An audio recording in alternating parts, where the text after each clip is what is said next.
and I'll continue letting people in. Go ahead. Okay. Our mission. Helping Parents Heal is a nonprofit organization dedicated to assisting bereaved parents to become shining light parents by providing support and resources to aid in the healing process. We go a step beyond other groups by allowing the open discussion of spiritual experiences and evidence for the afterlife in a non dogmatic way. Affiliate groups welcome everyone, regardless of religious or non religious background. Attendance today at this meeting is voluntary, and we are here for the benefit of learning from and sharing with other parents whose child has passed away. It is understood that our discussions are intended to be confidential and not designed to replace traditional therapy or spiritual counseling. However, these Zoom meetings are helpful to parents all around the world, and they are posted on YouTube so that affiliate members who are not able to attend this meeting live can also watch. Helping Parents Heal offers a wide variety of speakers to allow parents to be informed about many possible ways to heal, to connect with their children, and to learn about the afterlife. The views expressed by our guests do not necessarily reflect those of Helping Parents Heal, and we ask that you take from their presentations whatever may benefit you personally. Welcome, everyone, and welcome, Peter. Thank you so much for being here. Yes, thank you for being here. And before I introduce Peter, if you guys could all put your names where you're from, if you're a caring listener, an affiliate leader, or a board member, so that we can recognize you in the chat box, that would be wonderful. And again, I see that Heidi is here from Houston, so that means she has power, which is very exciting. So I'm hoping that everybody's got their power back, and that everyone's going to be able to attend. But in any case, whoever isn't able to, our thoughts and prayers are with you. And I know you'll be listening to this tomorrow. Two-time near-death experiencer, Reverend Peter Baldwin Panagore, is the international Audible best-selling author of Heaven is Beautiful, How Dying Taught Me That Death is Just the Beginning. His main bestseller, 2 Minutes for God, Quick Fixes for the Spirit, is a 365-day-a-year collection of his inspirational stories. From 1986 until 2003, Peter served churches and coastal communities in Maine as an ordained clergy person. He holds a BA in English from the University of Massachusetts at Amherst and Master of Divinity from Yale University with focus in the classics of Western mysticism. These days, Peter runs Not Church, No Doctrine, No Dogma, No BS, an exploration of mysticism and spirituality on his YouTube channel, live every Sunday morning, and teaches centering prayer. He brings his 40 years as a spiritual counselor specializing in mysticism and near-death experience to a worldwide client base. Peter Panagore is an internationally known speaker and storyteller who has appeared on 100 shows, both small and large, including Fox and Friends, Coast to Coast AM, and Canada's Drew Marshall Show. Peter has been a yoga practitioner and meditator for over 40 years. For more information, please visit www.peterpanagore.love, which is absolutely beautiful. I love that website address. I'll be putting it in the chat box.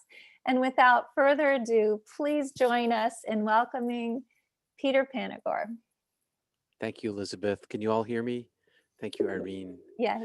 Thanks for having me here tonight. I live in a faraway place too. I live on the coast of Maine, and I'm happy to be able to Zoom to you all and not leave my cozy little house.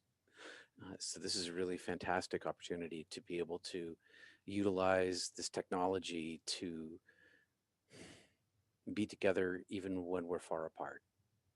So in 1981, I was an undergraduate and I had gone to Montana for a year of study to Montana State University. And while I was there, I went ice climbing and snow caving in March for spring break with a skilled partner. And I was a skilled outdoor winter person. National Ski Patrol, Boy Scout till I was 18 years old, a lot of winter camping, a lot of backpacking, a lot of high mountain stuff. Never done ice climbing. I'd been a rock climber, I'd been pretty good with ropes, but ice climbing was a new thing for me. And Tim was a certified lead climber. So we spent 8 days together snow caving, and then we did this 1 day climb on a world famous ice climb called Lower Weeping Wall. And I had to borrow or rent all of my climbing gear, and I couldn't come up with all the equipment that I needed. So I came up short one axe. You need two axes to climb. I came up with an axe and a hammer, and the hammer is a much shorter tool and requires a lot more strength. And you can't ever rest when you're holding on the hammer. You plant the hammer in the ice and you have to continue to grip it. The axe you can plant in the ice, you can actually let go and suspend yourself on a strap and relax. You can't do that with a hammer. All of that meant that my climbing was much slower than everybody else's. There were a dozen teams on the ice that day. We were the last team on. As I said, it was a world famous climb. It was close to the Icefields Parkway, maybe 70 yards away, 100 yards away from parking. Middle of the wilderness, a day's drive from the Arctic Circle. A long day, but still a day's drive from the Arctic Circle. It was March. There's 10 feet of snow on the ground. By the time we reached the top of our climb, 500 or 600 feet up, because I was moving so slowly, because I couldn't rest my grip, my muscles burned out very quickly. So I had to stop moving and relax for long periods of time to continue climbing. So it was sunset when we reached the top. And at sunset, we were supposed to be walking out, having descended. And we knew earlier in the day that we were in trouble. And ice climbing is unlike backpacking. If you're a hiker and you go out hiking on a trail and you get halfway to your destination, you think, nah, yeah, I'm going to turn around and go back now. I'm not going to go all the way today because something happened. I don't have enough water, or it's too hot, or it's raining, or something. Well, you can turn around, but in ice climbing, you can't turn around. You, rock climbing is the same way. You have to go up. And you can't go down until you reach the top. So we knew early on that we were in serious trouble. By the time we reached the top, the sun had set. Temperature dropped about 30 degrees. Our body temperatures dropped rapidly, and hypothermia set in almost immediately. And the first stage of hypothermia for me was like my whole body, all of the muscles in all of my body convulsed constantly. I was constantly like a cartoon shaking, like palsy. My whole body, my jaw was clattering. Tim was in the same position, the same situation. Our bodies were trying to stay warm through shivering, and the shivering was violent shivering, not just like a little shiver, but like constant violent shivering over which we had no control at all. And we hauled up the rope too fast, and the rope became a 300-foot knot because 150 feet of rope, a double line. And so then we were in that much more danger. And so it took us a long period of time with my gloves off to untangle the rope in the dark with a billion zillion stars overhead of every color that you can imagine. But the colors were enough to illuminate with a little bit of gray. I could see. It wasn't completely dark, but we discussed what we were going to do. We knew that we were going to die. It was really it's I say it so like oh, we knew we were going to die, but it was emotionally the most traumatic thing that had ever happened to me. That night was what was the most traumatic thing that ever happened to me. And we knew immediately the situation that we were in, that death was right next to us, and we were either going to die right where we sat, or we were going to die getting off the mountain. And we decided that we were going to try to get off the mountain. We didn't think we could do it because we were 500 or 600 feet up in the dark and already in hypothermic situation. So we decided to descend, and I'm going to cut out a lot of the terrible things that happened that night. A lot of bad things happened that night. It took us well, all night to get down to the last rappel. And by the time we get to the last rappel, hours before dawn, our situation of hypothermia had advanced to this, through the stages of being hot and to the stage of sleep. And the rope which I had, we were on a ledge. I should set the scene for you. We were on a ledge. We were off the ice. We were on granite. There were iron pins, permanently affixed, epoxied, drilled and epoxied into the mountain, with iron rings on the pins, with a carabiner, a piece of webbing like a strap, and another carabiner to my harness. So I was strapped, permanently strapped into this affixed pin. And this is the second affixed pin. The first affixed pin was one of the rappels that you put the rope through, but this is the first one where for safety for us. So we were in the safest position of the night, in that if we fell, we wouldn't fall far.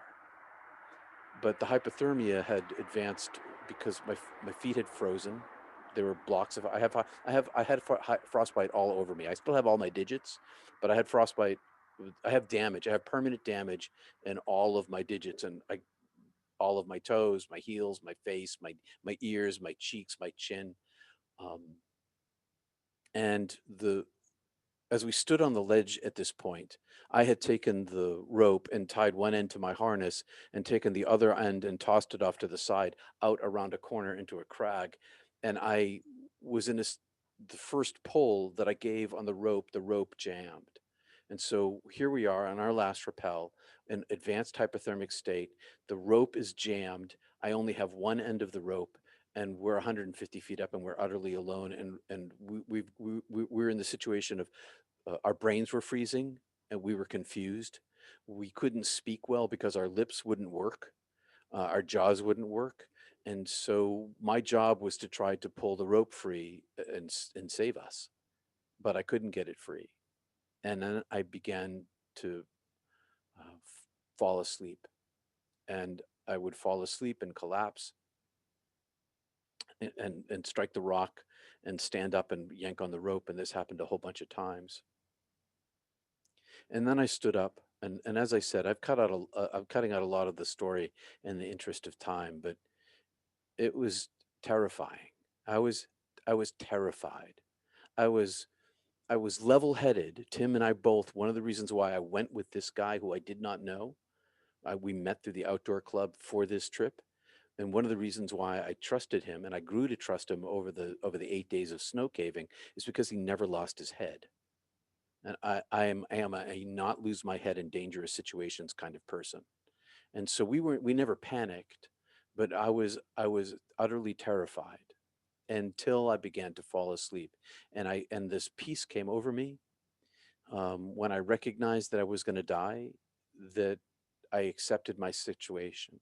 I accepted my situation and decided that there was nothing I could do about it. Absolutely nothing. And I started thinking about my parents and God, and my sister had vanished, and my mom had had a terrible decade as a result. My sister didn't die, but my sister ran away, and but we didn't know where she went. She was gone for a long time.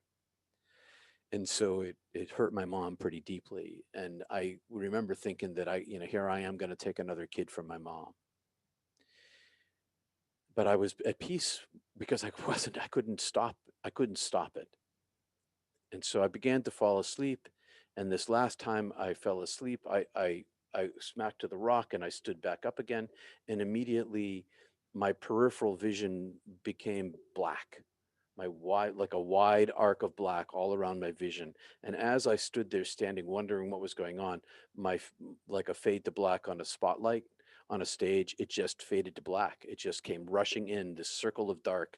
And I was like, what is this? And to blackness, and I didn't lose consciousness. Everything became black, and I was still awake.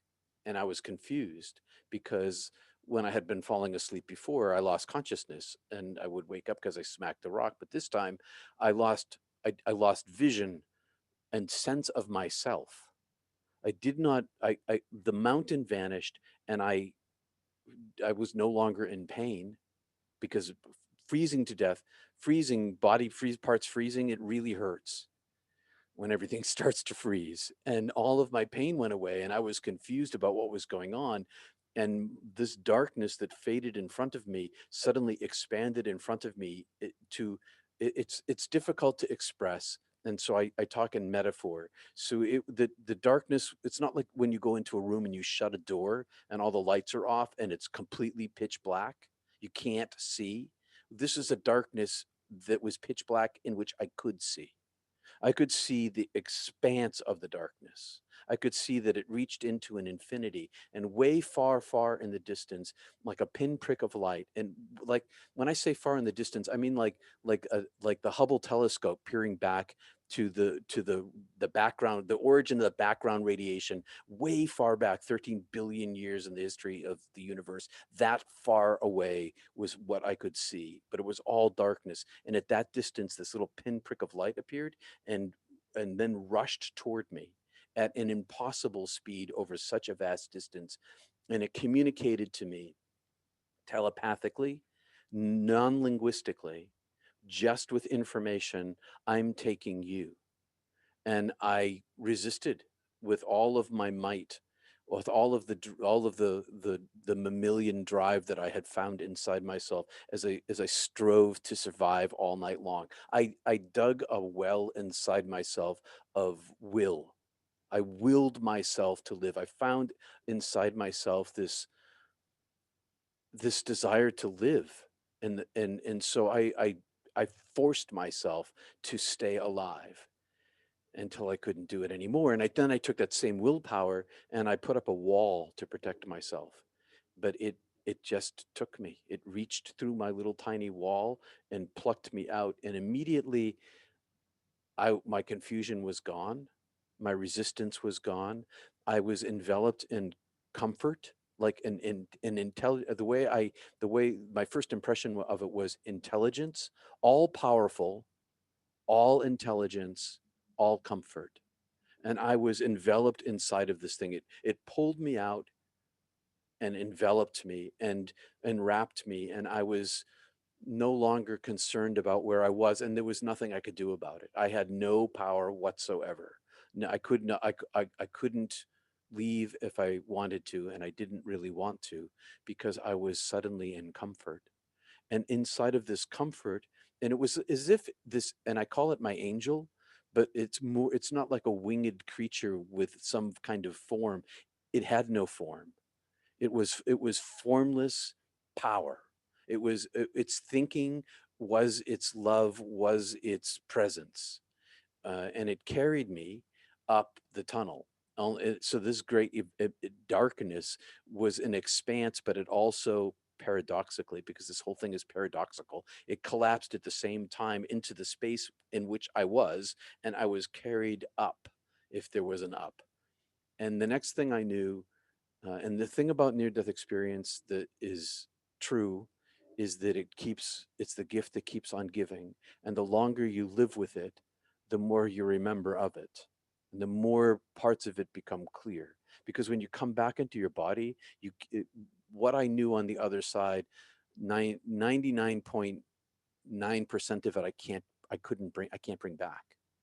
I could only bring back a teeny tiny bit. And that teeny tiny bit over my lifetime unfolds. And the reason why I'm saying that it unfolds and more knowledge comes is because in the past year, I've begun to think about this point of my journey differently. Because I used to say that it was like I popped into this expanse, and now I'm not sure whether I popped into this expanse or the angel expanded into the expanse. I don't know the difference. I just know that this immense comfort in which I was, suddenly I was, it had it was infinity. The space I was in was an infinite darkness that was also illuminated, and I was alone, but 10,000 times larger, made of energy, made of only thought, made of only non-material, no atoms, no molecules, no quarks, none of those sorts of things, just the divine energy itself. And it was me. And that my first experience of that stage of my being was, this is me. This is who I am. This is who I've always been. That other form that I was before Peter was not me. This is the totality of me. This is the essence of me.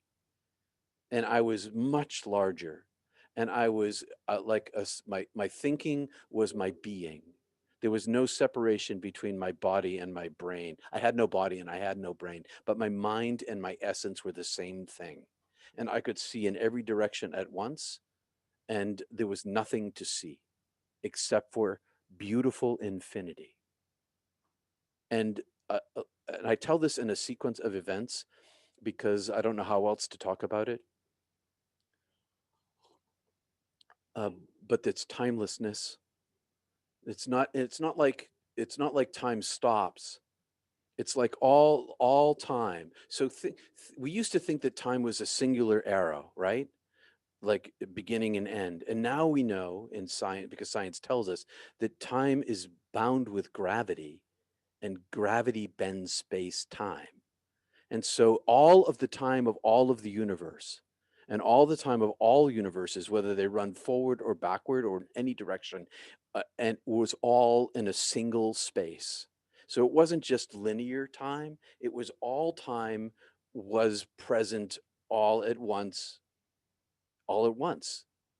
And so to describe what happened to me, I have to use a sequence and I have to use metaphor because I don't know how else to talk about it. So I'm this orb in this infinite illuminated darkness, and I am in comfort, and I am no longer in suffering. I don't know what suffering is anymore. And a portal opens in front of me, like a shimmering river is flowing over this opening.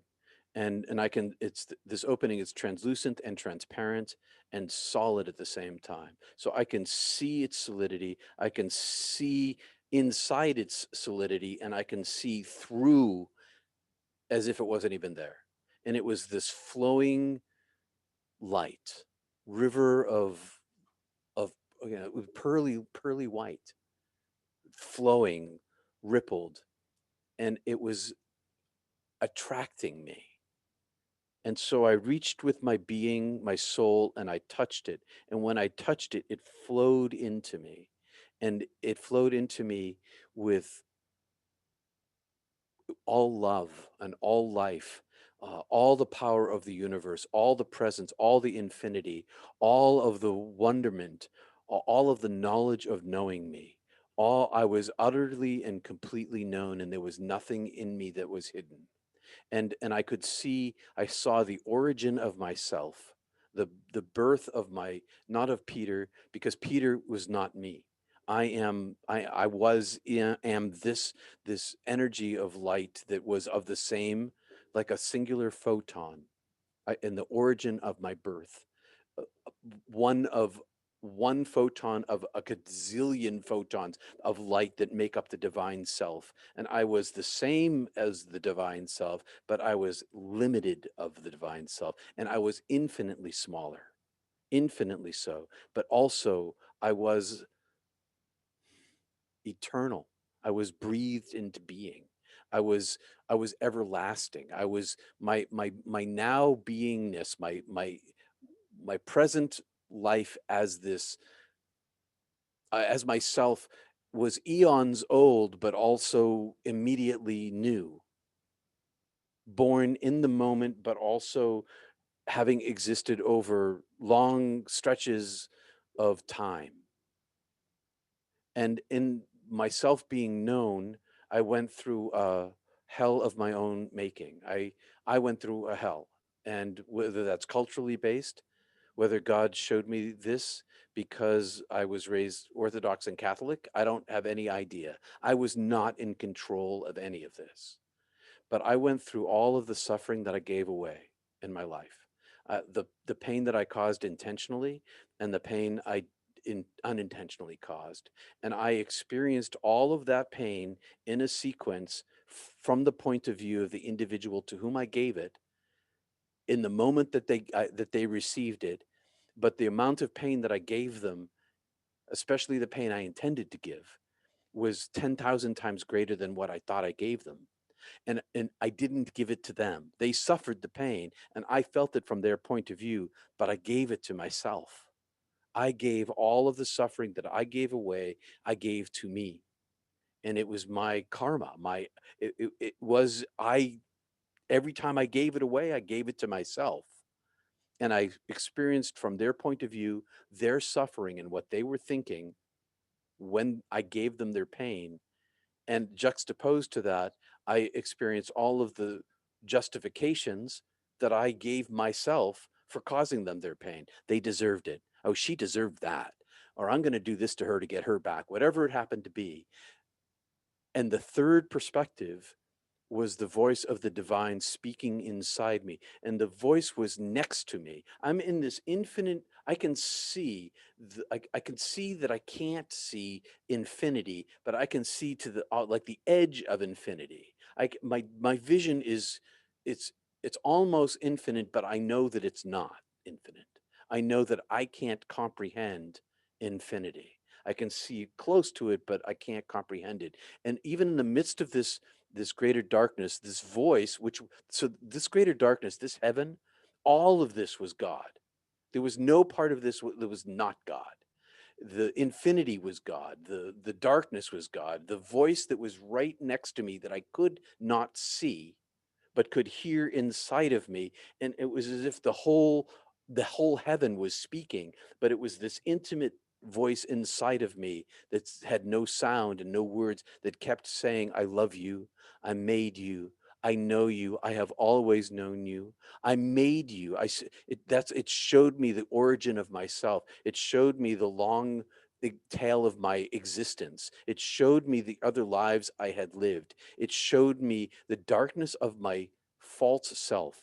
It freed me from all of the wounds that I gave away because I couldn't bring that in with me. I describe it as, using Catherine of Genoa's words, the fire, the divine fire of purgative love. I was burned clean.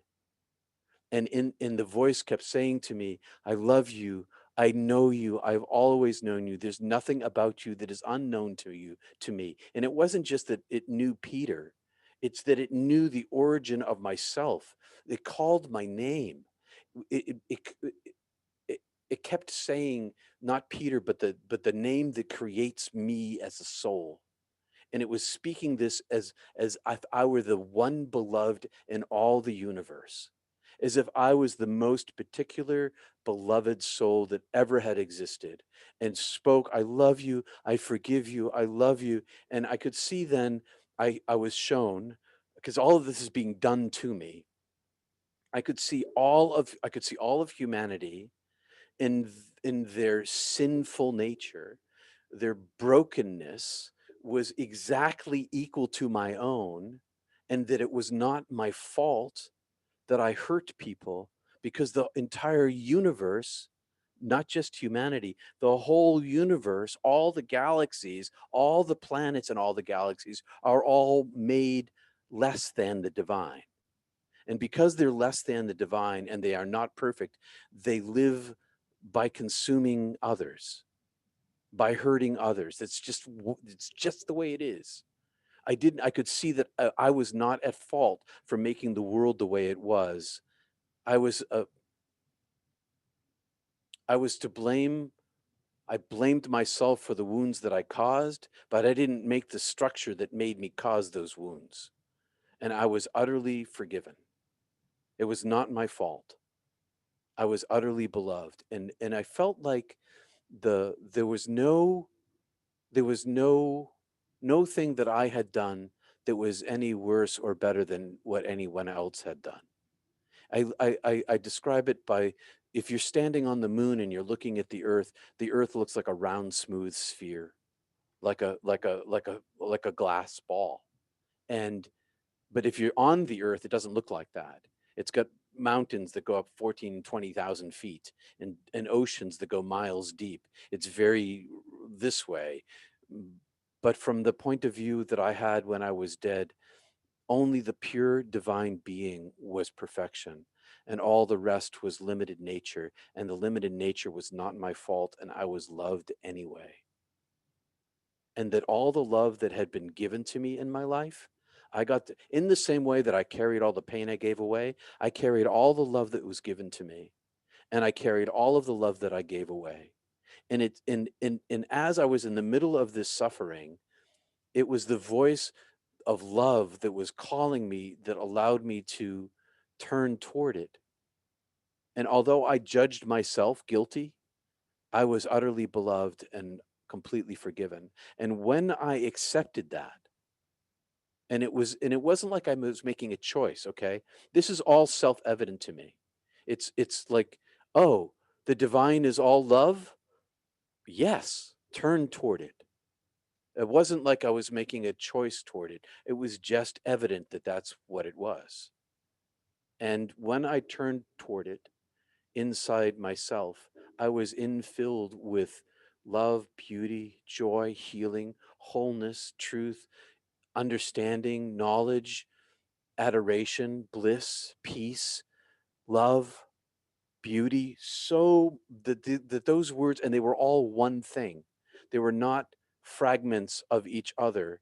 They were a flow of unity. And I was filled with this unity, and it expanded me like a balloon until I was so filled with love that I felt like anymore I would burst. And I was in the presence, and I said, "Am I dead?" And the voice said, "Yes, you're dead. Come home. It's time to come home." And I said, "But my parents, my mom and my dad are suffering. Um, I another child. I'll take another child from them." And in an instant, I was swept across the universe, to the edge of the universe, I guess the interface between heaven and the universe.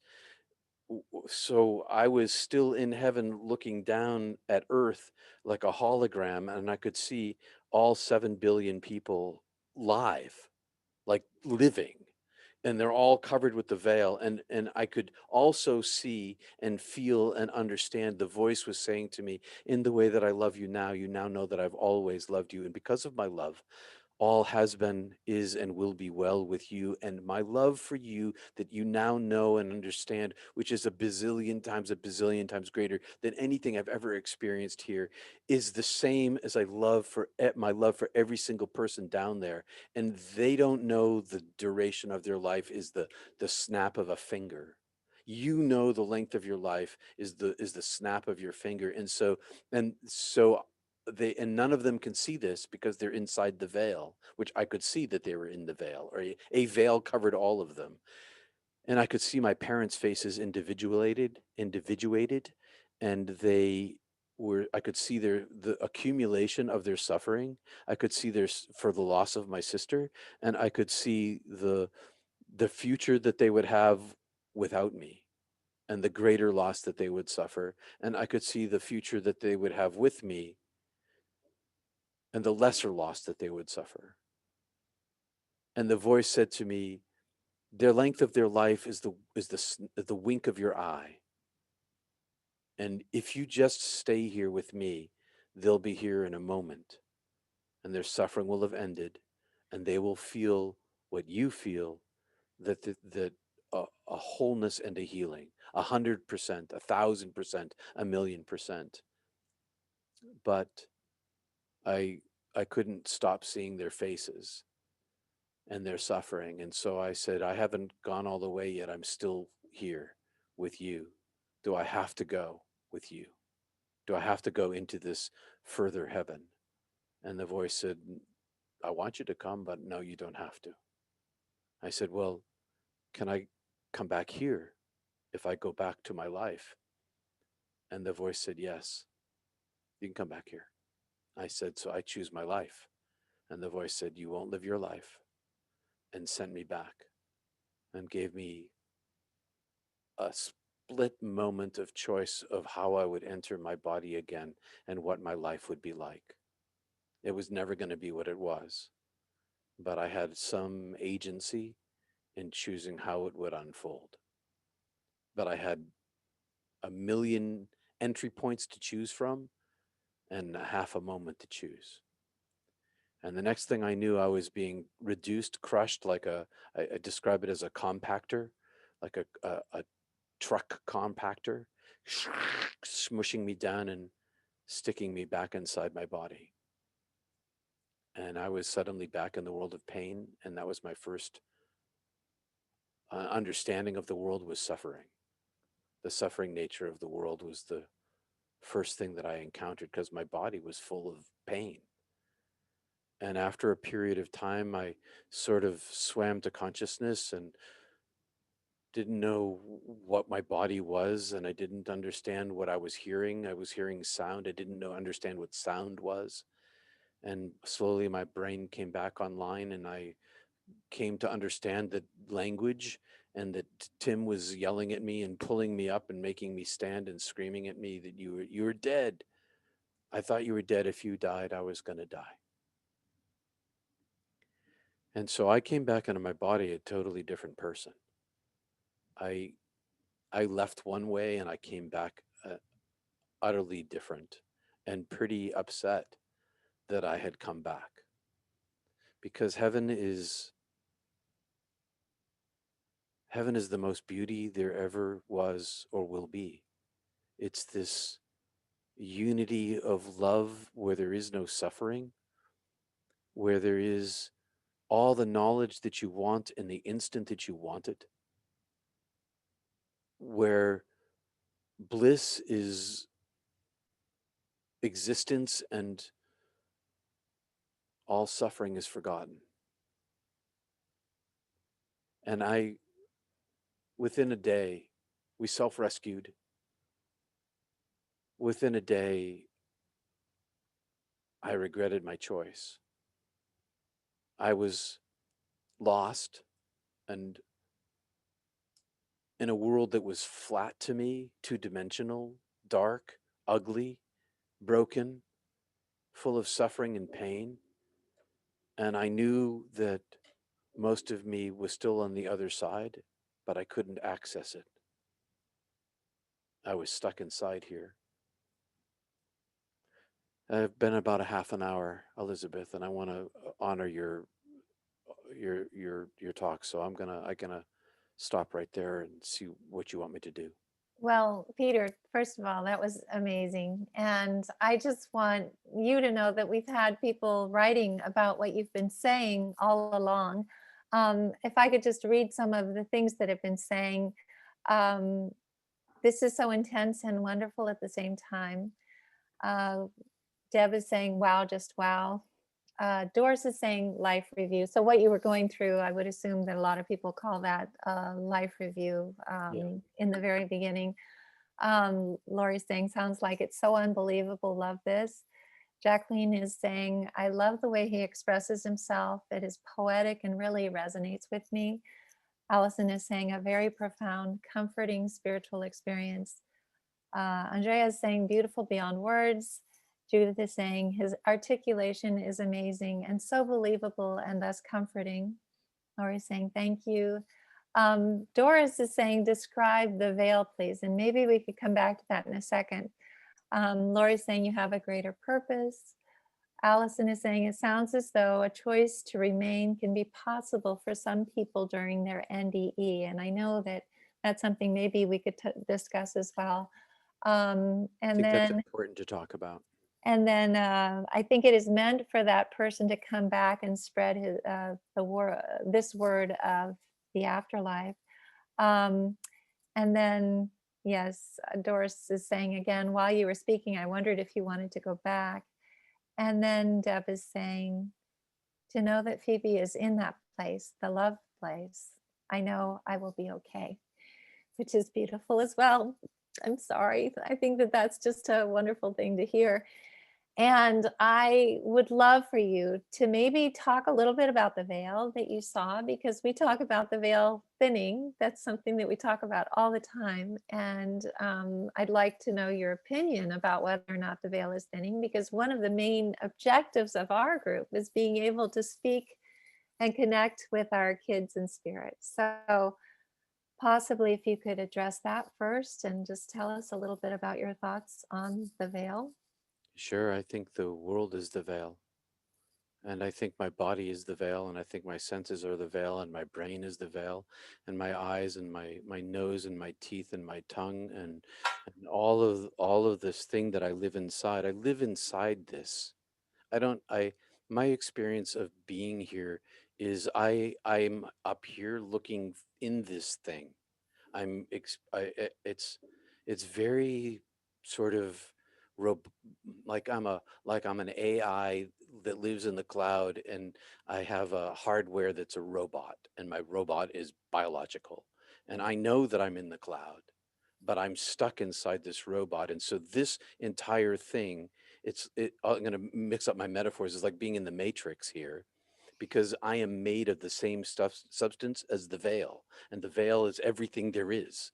And my veil in particular is the same as yours. It's human, and y- you have your human limitations, and the veil of a hummingbird is a different veil because it has different eyes and has a different body.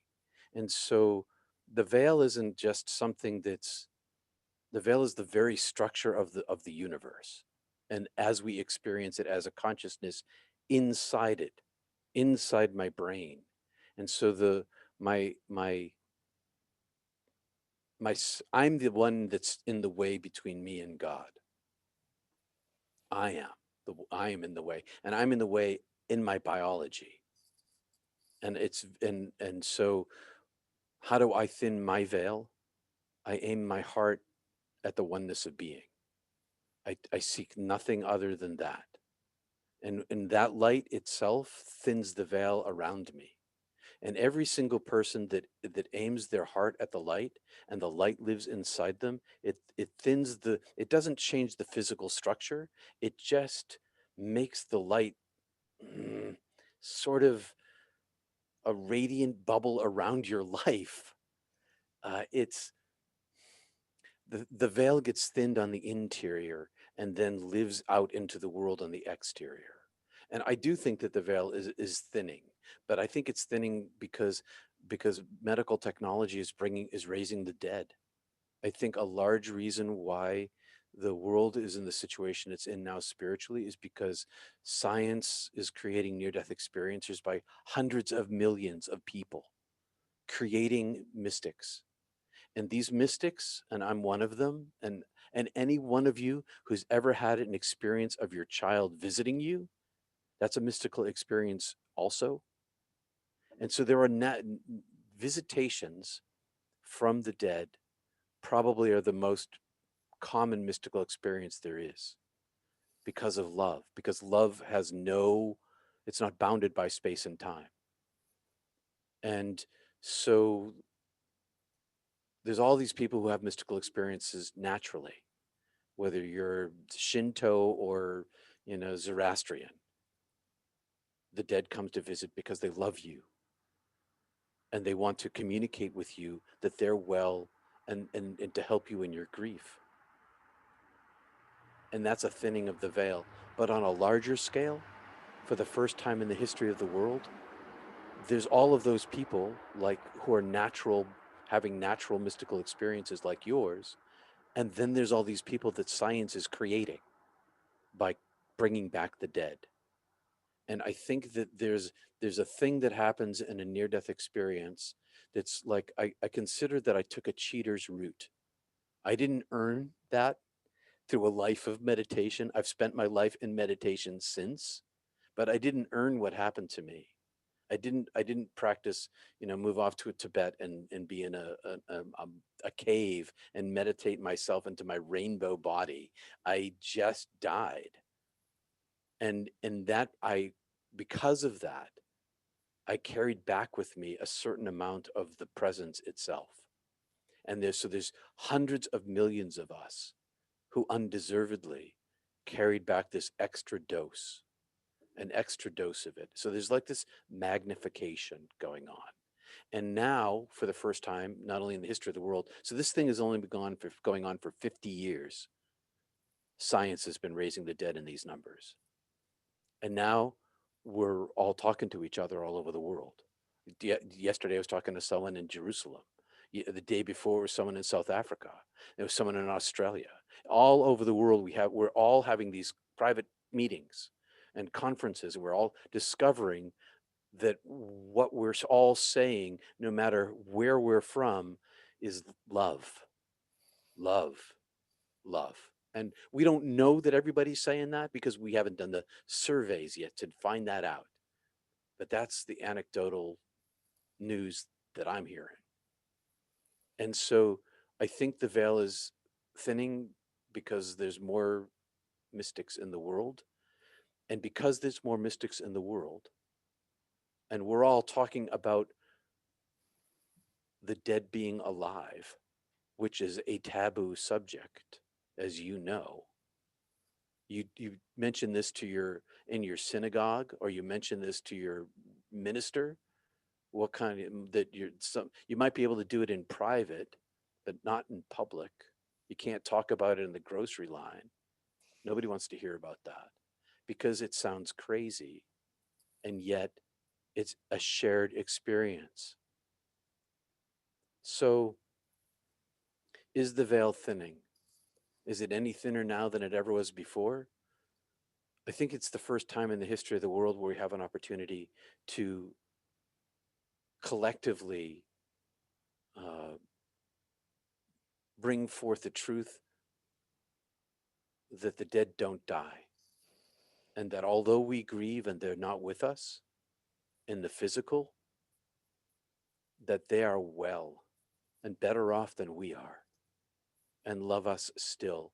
And that now, with this near-death experience thing going on a global scale, it's making the news. I mean, it's on Netflix, it's in Amazon Prime, it's all over the place. It's in books, it's in music, it's going to become easier to talk about this in public and not be judged because it's a human experience. So on that scale, I think it's thinning, but I think that individually, it's always been thin. I think individually, the dead have always visited the living. I think that the thing that's different now is that people are talking about it. And I say this because I kind of came of age in the clergy world when this transition was starting, and where people would whisper to me, I don't know who to tell about this, but will you keep it a secret? And of course, I'll keep it a secret. But, my husband came to visit me, and when he touched me in my heart with no words, I still missed him, but I had hope. My grief changed. And that's the evidence, is that their grief changed. It didn't go away, because it doesn't. But she knew, this woman in particular that I'm thinking of, she knew in the depth of her heart. She'd been a Methodist person her whole life. She'd been a Methodist, and she believed in the afterlife, but she did not know that it existed. And from that moment on, she knew her husband existed. And so she shifted from a belief to a knowing. And that thing has been going on globally for centuries. That's It's just, beautiful. I just want to say that one of the things that we also talk about is that our kids are more alive than we are, and they're happy, healthy, and home, and we're still in school. So we have things to learn here. And maybe you came back too to learn, but also to teach, which is absolutely wonderful. But I do have a few questions that I'd love to ask you. William is asking, this is absolutely gripping. This was when you were talking. Did you see any of your relatives in heaven? no, I didn't see a single relative. I saw the unitive state of all love and being, which was more than I needed. So I lacked nothing. I, s- I saw, to say I saw, I experienced, it was an intimate knowing of the infinite love that pervades all things, and I lacked nothing. That's I beautiful. others have seen family, but that was not where I went to the place of non-being. I think that we're all, one of the main things that we want to do as soon as we get over there is to see our kids, obviously. So I think that that's the first and foremost thing in our minds.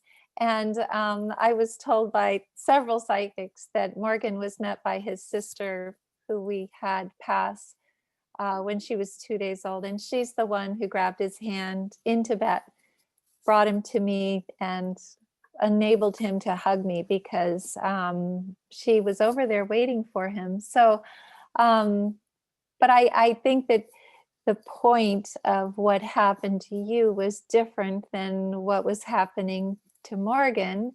And I just love this whole idea of infinite love that you were experiencing. Doris is saying, I've never heard that explanation of the veil. Thank you, which is wonderful that you were able to explain that. Stephen is asking, did you die, or did you just come close to death and hallucinate? Could you address Well, that? I can't prove it, but I have.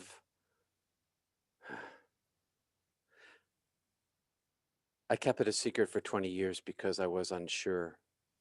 I was unsure that if I spoke about it, whether I'd be believed or not.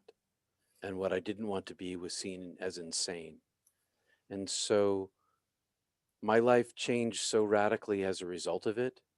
And the after effects that I live with on a daily basis are so extraordinary that I didn't have them before, that they are evidence to people around me that something really, really changed in me.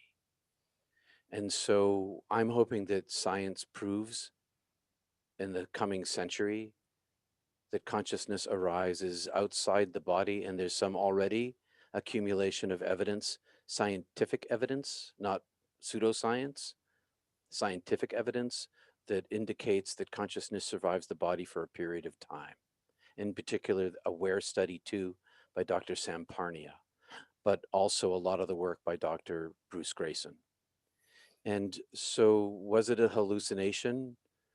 I'm not even concerned whether anybody believes me anymore, because I know for me, it's aimed my heart at a life of compassion, and the that's good enough for me. I'm never trying to convince anybody of anything.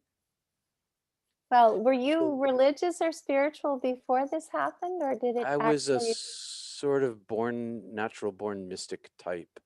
Mhm. I had all right. So mysticism, there's definitions for mysticism, and a simple definition that comes from William James's Variety of Religious Experiences, 1902, from Harvard University, in which he says uh, mystical experiences are transient.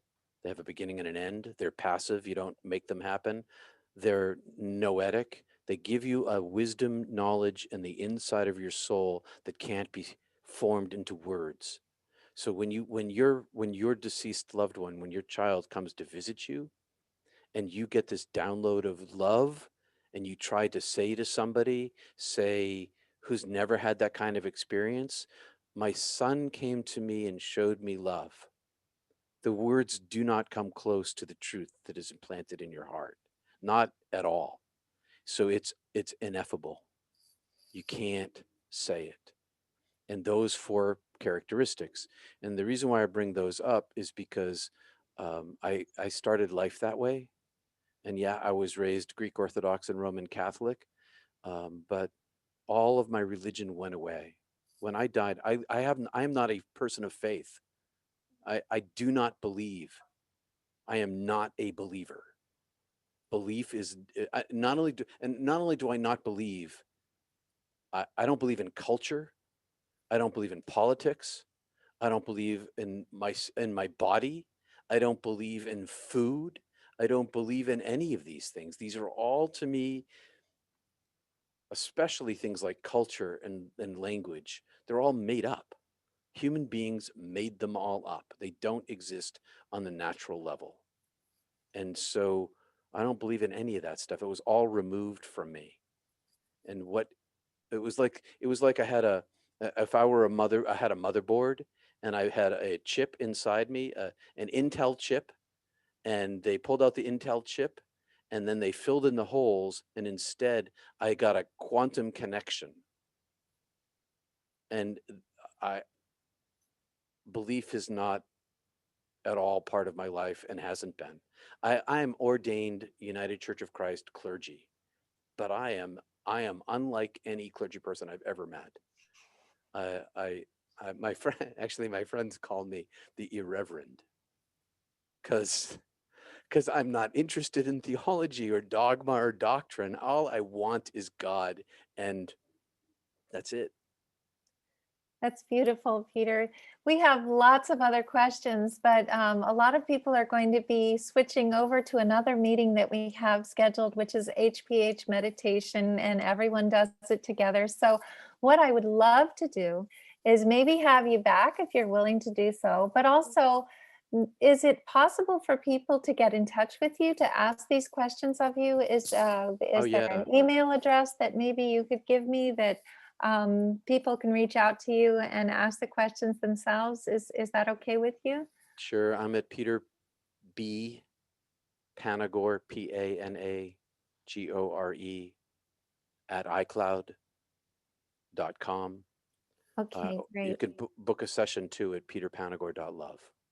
Okay, wonderful. And we have peterpanagore.love. So it's www.peterpanagore.love. And I am so grateful that you were able to be with us this evening. That was truly riveting. And I think that there are a lot of questions that I would have loved to have been able to ask. People are saying, thank you. This was totally mind expanding. Thank you, Peter. This was amazing. Thank you so much. Thank you. This has been amazing and inspiring, beautiful. This is beautiful. I want to listen to more. Thank you. As well as thank you so much for sharing your journey. Thank you. And so, well, one question really maybe just to end this, and I think that's a very cute one. Do you take care of your body? I mean, obviously it's a soul suit, or I mean, it's not something, it's not necessarily something that now you realize is very important. It's part of the veil, but do you take care of your body? Oh yeah, I eat extraordinarily well, and fitness has been and continues to be a large part of my life, and I try to get good night's sleep every night.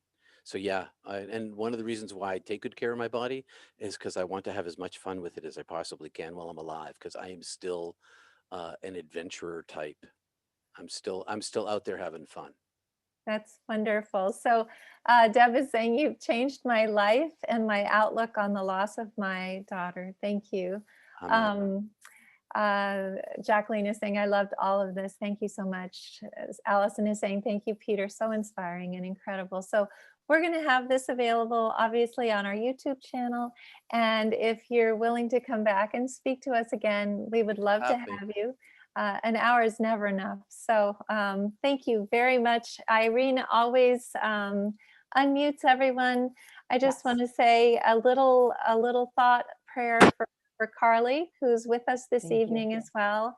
And then if everybody can just say thank you and good night to Peter, that would be wonderful. Good night, everybody. Thank Thank you you. for coming. Good night, Good Peter. night. Thank Have a good you. night. Good night. Thank you. Thank Thank you you. so much. Beautiful. Thank you. Love Thank it. you, So everyone. interesting. Loved it. Thank you. Loved it. Have a wonderful evening, everyone, and stay warm. Thank you. Good night, Bye, everybody. everyone. soon. Thank Good night. you. Bye.